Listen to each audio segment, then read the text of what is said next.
Welfare centre के संयुक्त तत्वावधान में राधा माधव मंदिर माधव नगरी नानकारी कानपुर में गोवर्धन पूजा को उत्सव के रूप में मनाया गया।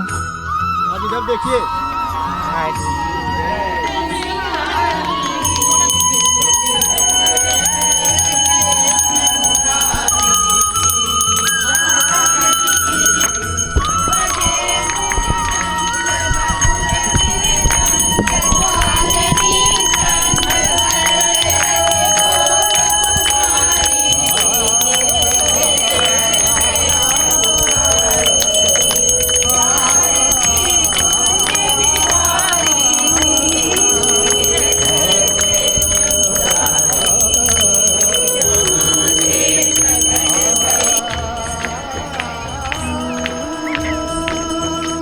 इस अवसर पर 56 भोग लगाकर किया गया पूजन।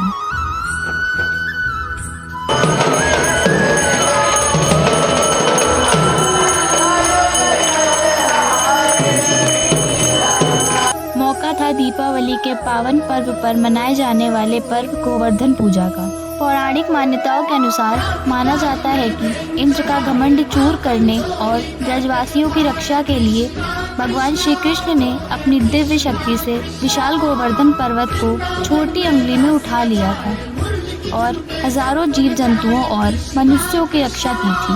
उसी दिन से इस पूजा को मनाया जाने लगा। डॉक्टर विजया माधव मथुरावारी द्वारा गोवर्धन महाराज को 56 भोग अर्पण कर विधि विधान से पूजन में संपन्न किया गया। इसके बाद अन्नकूट भोज का आयोजन किया गया। 200 भक्तों ने आयोजन में भाग लिया।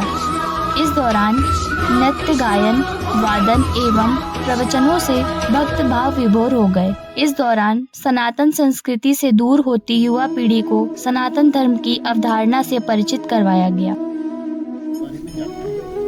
मैं ब्रज की ब्रजांगना, ग्वाल वंश में जन्मी, गोप की लली, मथुरा में पली, वृंदावन में शिक्षा दीक्षा हुई और वृंदावन से कानपुर को चली। कानपुर को कान्हापुर बनाने के उद्देश्य से ही ये गोवर्धन पूजा यहाँ पर प्रत्येक वर्ष 20 साल से लगातार हो रही है।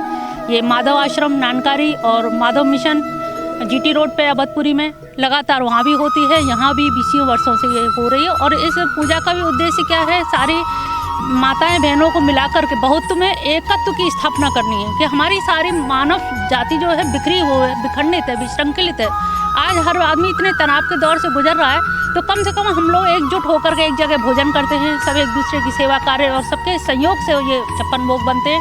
हर व्यक्ति घर से बना के लाते हैं। 56 भोग का प्रसाद वितरण होता है, अन्नकूट भोज होता है और इससे क्या है, एक भ्रातृत्व की भावना फलीभूत होती है। ये लगता है कि नहीं, हमारे अंदर जैसे कि जानपाल शास्त्री ने कहा कि आदमी को नौजिया हो रहा है, भीड़ में अकेला खड़ा है और परेशान हो रहा है। भीड़ बहुत है लेकिन कोई अपना नहीं, किसी को आपके दुख दर्द से कोई लेना देना नहीं। लेकिन हमने एक माधव परिवार बनाया है जिसमें हर एक के दुख दर्द की एक दूसरे को संवेदना रहती है कि कहीं कोई कष्ट आया तो हम जाके, चाहे हॉस्पिटल में कोई एडमिट है तो जाके सेवाएं दे सकें, या उनकी और कोई आपद विपद हो तो उसमें हम खड़े हो सकें। तो ये एक माधव परिवार है पूरा। और माधव परिवार में काफ़ी लोग, 1000 से ऊपर इसके मेंबर भी जुड़े बने, लेकिन काफ़ी लोग वृद्ध हो गए, नहीं रहे कोरोना के टाइम में। लेकिन जो लोग भी अभी हैं उतनी ही तेज़ी से ये चल रहा है और कार्यक्रम यहाँ होते रहते हैं। यहाँ पर हम लोगों का गुरुकुल खोलने की भी एक वो है कि कैसे नई प्रजाति तैयार की जाए। आज बालक शिक्षित तो हो रहा है लेकिन कुछ संस्कारी तैयार हो रहा है। ये मैकाले की शिक्षा पद्धति से हम संतुष्ट नहीं है। हम चाहते हैं कि कुछ ऐसी पद्धति होनी चाहिए। गीता का हम प्रचार कर रहे हैं, प्रचार प्रत्येक रविवार को माधव मिशन में, Madhav eye hospital GT road पर जो बना है उसमें हॉल है, मंदिर है भगवान का। प्रत्येक रविवार को वहाँ पर प्रवचन होते हैं हमारे, गीता की एक एक चीज़ की विशद व्याख्या। और जिसने महिलाओं ने गीता को समझ लिया तो समझ लो पूरा घर सुधरेगा, परिवार सुधरेगा और देश सुधरेगा। देश के विश्व तक ये चीज़ें जाएंगी। जहाँ गार्गी मैत्री जैसा जब ज्ञान उभर के आएगा तो निश्चित जानिए कि हमारा भारत जो विश्व गुरु कहा जाता था वो विश्व गुरु पुनः बन सकता है। तो उसी को बनाने का एक प्रयास है कि ब्रज से हम यहाँ आए हैं तो यहाँ आने का भगवान ने कुछ मुझे नियुक्त करके कठोपनिषद में दिया है, यमवेश प्रणुते, यानी कि चयन करके भगवान भेजते हैं हर कार्य के लिए। तो ये शायद भगवान कन्हैया की उनके वंश में पैदा हुई हो तो शायद ये उन्हीं का वो था। लगभग 1000 आदमी का है, 800 से 1000 आदमी तक का भोजन है। और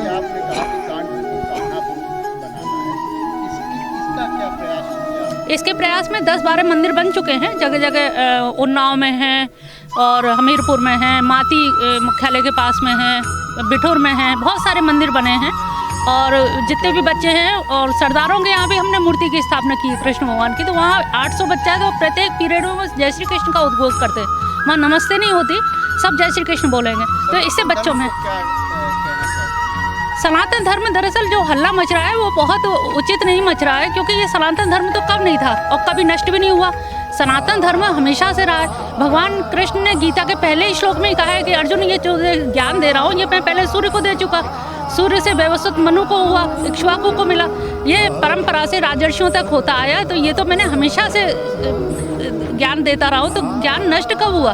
सनातन धर्म तो हमेशा से, कोई नई चीज़ थोड़ी है, ये हमेशा आदि है, अनादि काल से है। नई पीढ़ी को क्या कहना? नई पीढ़ी को थोड़ा संस्कार, अभी मेरे कल आरएसएस के लोगों से भी बात हुई, तो ये हुआ कि यहाँ आसपास के जो बच्चे हैं उनको संस्कार नहीं मिल पा रहे। तो गीता के कुछ उपदेशों को लेकर युक्त आहार, युक्त विहार, युक्त चेष्टा, कि बच्चे इतना पढ़े भी नहीं कि कल स्कूल में वो लिख भी ना पाएँ, एग्जाम भी ना दे पाएँ, इतना आराम भी ना करें कि प्रमादी हो जाए, इतना भोजन ना करें कि आलसी हो जाए, तमोगुणी हो जाए। तो उनके खान पान पे, उन पर कैसे नियंत्रण किया जा सकता है, तो गीता के कुछ सूत्र हैं, उनको लेकर के हम आगे भावी भविष्य में युवा पीढ़ी को संदेश देना चाहते हैं। बोल के